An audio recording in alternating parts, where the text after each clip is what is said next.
VVPAT के बगैर चुनाव होते हैं तो उसमें धांधली होगी। उसी कंट्री इजराइल से ये चिप इंपोर्ट हो रही हैं जो ईवीएम में यूज होंगी, जिस देश में पेगासस बना था। कहाँ हैं किताब लिखने वाले जीवीएल नरसिम्हन, कहाँ है वो?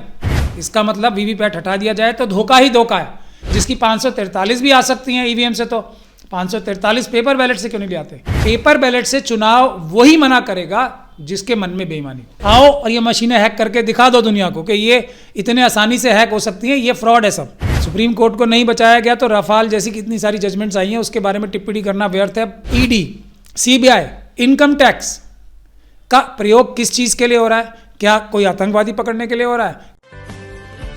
नमस्कार दोस्तों, मेरा नाम है मेघा और आप देख रहे हैं पीआरबी पब्लिक रिएक्शन बैंक। इस वक्त हम बातचीत करने वाले हैं सुप्रीम कोर्ट के एडवोकेट महमूद प्राचा जी से। जानने का प्रयास करते हैं कि किस प्रकार से चुनावों में ईवीएम की हेराफेरी जो होती है या हो सकती है या होने वाली है, क्या समस्या है इसकी और कितनी जटिल ये समस्या है, इसे जानने का प्रयास करते हैं। सर, क्या कहेंगे इस मुद्दे को लेकर? क्योंकि अभी देखा गया है लोकसभा चुनाव है या विधानसभा चुनाव है या क्षेत्रीय चुनाव भी है, उसमें ईवीएम की हेराफेरी जो होती है उसको लेकर जो है प्रश्न उठ रहे हैं। इस पर क्या कहेंगे आप? देखिए, प्रश्न उठ रहे हैं, काफ़ी लंबे समय से उठ रहे हैं, लेकिन मजबूती से नहीं उठ रहे हैं। इसलिए देश की डेमोक्रेसी पे, देश के ऊपर, देश के संविधान के ऊपर एक बहुत ही रियल एंड एक्चुअल, एकदम सर के ऊपर खतरा मंडरा रहा है कि चुनाव इस देश में हैक किए जा सकते हैं, चुनाव इस देश में हाईजैक किए जा सकते हैं, चुनाव इस देश में लूटे जा सकते हैं, जनता का मत जो है लूट भी लिया जा सकता है। ये खतरा हमारे देश की जनता के ऊपर, हमारे देश के ऊपर मंडरा रहा है। इसमें कोई शक और शुबे की गुंजाइश किसी को भी नहीं होनी चाहिए। इसमें शब्द चबा के और घुमा फिरा के बात करने का मतलब है कि आप देश के प्रति पूरी तरीके से सजग और वफादार नहीं हो। पर एक बहुत बेसिक सवाल जो सबके मन में है कि ये जो सवाल खड़े हो रहे हैं वो क्यों हो रहे हैं आखिरकार? जस्ट बिकॉज भाजपा जो है वो राज्यों में जीत रही है, विपक्षी पार्टियां जो है वो हार का सामना कर रही है, इसीलिए प्रश्न आ रहे हैं, या फिर इनका क्या मूलभूत, क्या इसके पीछे का कारण है? प्रश्न इसलिए आ रहे हैं कि दुनिया में किसी भी देश में बड़े देशों को तो खास तौर पे ईवीएम का से चुनाव नहीं होते हैं। ईवीएम का प्रयोग बहुत सारे देशों में हुआ एक बार, और उसके बाद वहाँ की अदालतों ने, वहाँ की सरकारों ने रिजेक्ट कर दिया कि इसमें धोखाधड़ी होगी, इसलिए हम इसको इस्तेमाल नहीं करेंगे। ये एक सबसे छोटा पहला जो रीज़न है जो होना चाहिए, और बिल्कुल जायज़ रीज़न है। इसी की बुनियाद पर ईवीएम से चुनाव नहीं होने चाहिए। जैसे पूरे विश्व भर में चुनाव हो रहे हैं, जिनके पास टेक्नोलॉजी हमसे ज़्यादा एडवांस्ड है, जिन कंट्रीज़ ने ईवीएम का ईजाद किया, यानी कि जिसका निर्माण किया और उसको आविष्कार किया उसका, वो उसे इस्तेमाल ना करके पेपर बैलेट से वोटिंग करा रहे हैं, तो इसमें कुछ तो लॉजिक होगा ना। वो लोग बेवकूफ़ नहीं है ना।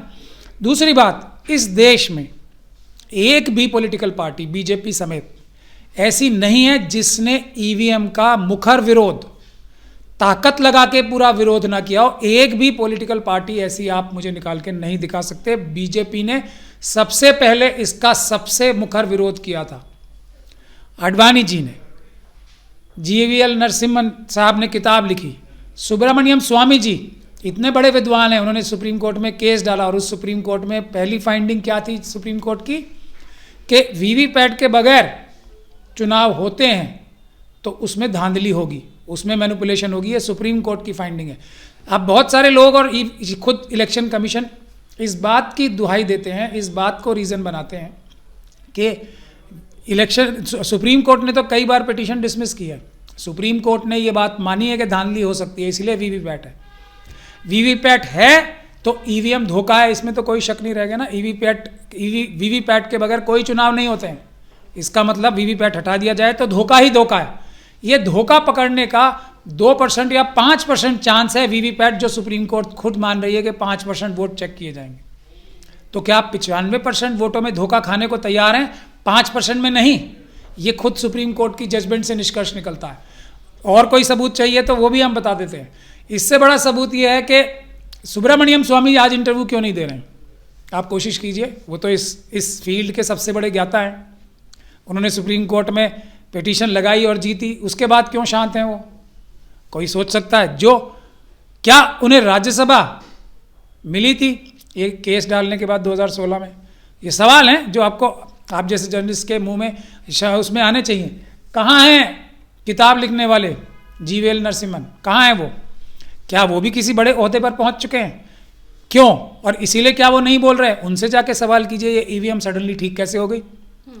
और कुछ सबूत चाहिए तो सबूत ये है कि अगर कोई जो इलेक्शन कमीशन ये कहने की कोशिश कर सकता है, हालांकि कह नहीं रहा है, या प्रधानमंत्री नरेंद्र मोदी जी या अमित शाह जी या मोहन भागवत जी ये कहने की चेष्टा कर सकते हैं कि ये एक ऐसी मशीन है जो हैक नहीं हो सकती, तो मैं इन सबको एक गुजारिश करना चाहता हूँ कि ये नोबेल प्राइज़ के लिए क्यों अप्लाई नहीं करते? क्योंकि दुनिया में अगर कोई ऐसा कंप्यूटर बना लेगा, कोई ऐसी चिप बना लेगा जो हैक नहीं हो सकती, उसे तुरंत प्रभाव से नोबेल प्राइज़ मिलेगा। क्योंकि पूरी दुनिया में अब साइबर वॉरफेयर हो रहा है ना, इतनी बड़ी बड़ी आर्मीज़ बन रही हैं साइबर वॉरफेयर के लिए हर एक देश में, चाइना में, अमेरिका में, यूरोप में, हर देश में साइबर वॉरफेयर के लिए आर्मीज़ तैयार हुई हैं। साइबर वॉरफेयर कैसे होगा? मजबूत से मजबूत कंप्यूटर हैक करने का नाम ही तो साइबर वॉरफेयर है।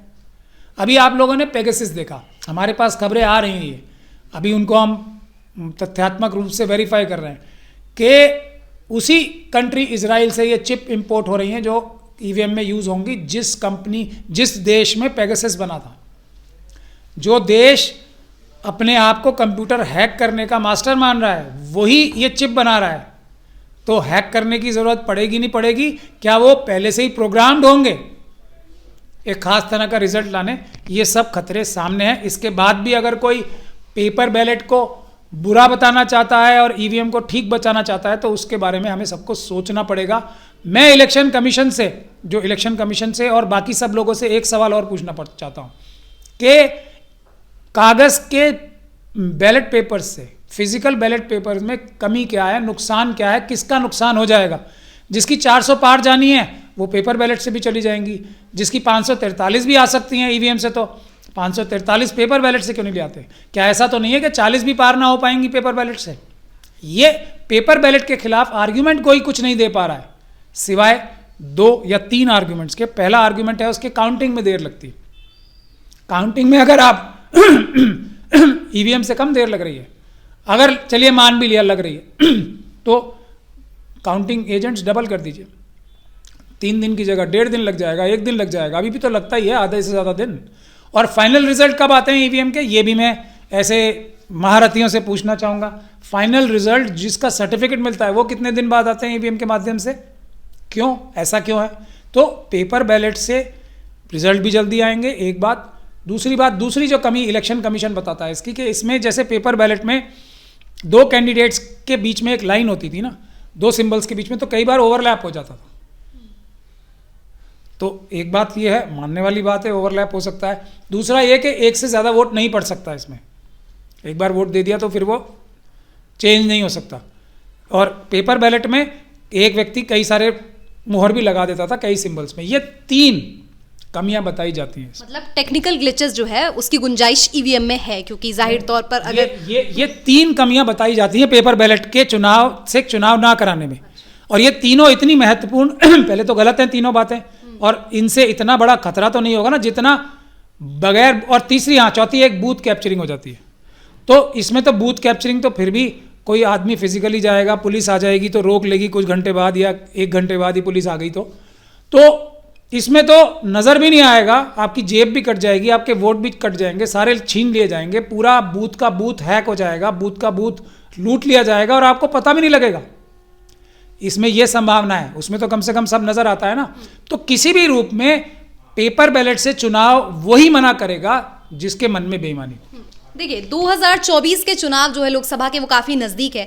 ऐसे में आप एडवोकेट हैं तो सुप्रीम कोर्ट के, आप बहुत बेहतर तरीके से समझा पाएंगे कि क्या लोकतांत्रिक जो ढांचे अलग अलग इंस्टीट्यूशंस है उसको कैप्चर करने की पहले से कोशिश की जा रही है। क्योंकि अगर हम देखें कि अभी विदाउट ऑपोजिशन, क्योंकि विपक्ष मौजूद नहीं था उस समय, इस तरीके की जो बिल को पास किया गया हिट एंड रन से संबंधित कानून, और इससे पहले भी हमने देखा कि किस प्रकार से विपक्षियों की नामौजूदगी में इस प्रकार के बिल को जो है कानून में तब्दील किया जाता है। साथ ही सारा ध्यान भटकाने के लिए अयोध्या राम मंदिर की ओर बातें की जा रही है। तो क्या 2024 से पहले ही इस प्रकार का माहौल बनाया जा रहा है कि विपक्ष को खत्म करके और जो भी ढांचे हैं लोकतांत्रिक उससे दबाने का प्रयास किया जा रहा है? ये प्रयास आज से नहीं हो रहा है। ये प्रयास मैंने आपको बताया है ना, 2014 से हो रहा है और उससे पहले से भी हो रहा है बहुत दिनों से, लेकिन 2014 से मुखर रूप से। और जो एक आखिरी संभावना है कि लोग वोट दे के हटा देंगे, उसको भी खत्म करने के लिए ईवीएम का प्रयोग हो रहा है। सुप्रीम कोर्ट के 4 सिटिंग जजेस, मैं आपको सीक्वेंस में बताता हूँ। 2017 में चीफ इलेक्शन कमिश्नर साहब ने जो चैलेंज दिया था कि आओ मशीनें हैक करके दिखाओ, वो हमें लगता है एक उन्होंने विसल ब्लो किया था कि आओ और ये मशीनें हैक करके दिखा दो दुनिया को कि ये इतने आसानी से हैक हो सकती हैं, ये फ्रॉड है सब, हम उसको इस तरह ले रहे हैं। 4 सुप्रीम कोर्ट के जजेस ने 2018 में प्रेस कॉन्फ्रेंस करके बोला कि हम पे दबाव है, जनता हमें बचाए। अब सुप्रीम कोर्ट को नहीं बचाया गया तो रफाल जैसी कितनी सारी जजमेंट्स आई हैं, उसके बारे में टिप्पणी करना व्यर्थ है। 85 लोग हज़ारों बार टिप्पणियां कर चुके हैं उस पर, और वो अच्छी बात भी है। सुप्रीम कोर्ट की जजमेंट्स पे टिप्पणियां की जानी चाहिए, ओपन कोर्ट का सबसे बड़ा कॉन्सेप्ट यही है। तो उसके बाद आप सुप्रीम कोर्ट ने खुद सीबीआई को केज्ड पैरेट कहा। उसके अलावा आप रोज देख सकते हैं कि ईडी, सीबीआई, इनकम टैक्स का प्रयोग किस चीज़ के लिए हो रहा है। क्या कोई आतंकवादी पकड़ने के लिए हो रहा है? क्या एनआईए का प्रयोग किया आतंकवादी पकड़ने के लिए हो रहा है?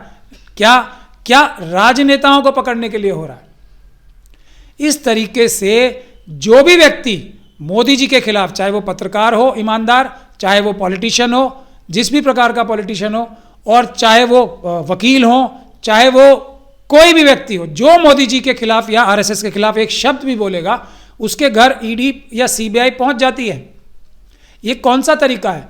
तो और जो व्यक्ति दुनिया के सारे बुरे अच्छे काम कर चुका हो, वो बीजेपी ज्वाइन कर लेता है तो वो एकदम सही बन जाता है। एक तरफ बृजभूषण सिंह साहब हैं, टेनी साहब हैं, ये किस प्रकार से एजेंसीज का इस्तेमाल हो रहा है। इलेक्शन कमीशन स्वयं जैसे सुप्रीम कोर्ट को संविधान बनाता है ना, उसके लिए प्रावधान संविधान में, उसी तरीके से आर्टिकल 324 इलेक्शन कमीशन के लिए है प्रावधान। सुप्रीम कोर्ट कोई पार्लियामेंट के नीचे नहीं है।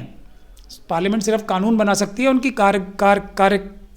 कार्य प्रणाली क्या होगी उसके बारे में। ये सीधे सीधे राष्ट्रपति महोदया के नीचे है, क्योंकि पार्लियामेंट में जो रूलिंग पार्टी होगी वो तो एक पार्टी होगी ना इलेक्शन लड़ने वाली, तो उसको इंचार्ज नहीं बनाया बाबा साहब डॉक्टर भीमराव अंबेडकर के संविधान ने। तो ये सब, लेकिन आज जो एक छोटी मोटी सुरक्षा कवच था कि चीफ जस्टिस ऑफ इंडिया भी सिलेक्शन कमेटी में होंगे, उसको भी हटा दिया गया। इससे ज़्यादा बेशर्मी क्या कुछ हो सकती है? इससे ज़्यादा हिंट ये कुछ हो सकता है कि हम किसी से नहीं डरते, हमारी जो मर्जी आएगी हम वो करेंगे, हमें हर हाल में चुनाव जीतना है बाय हुक और क्रुक। सीधे सीधे हम जीत नहीं सकते, तो हम इस प्रकार के तरीकों से जीतेंगे।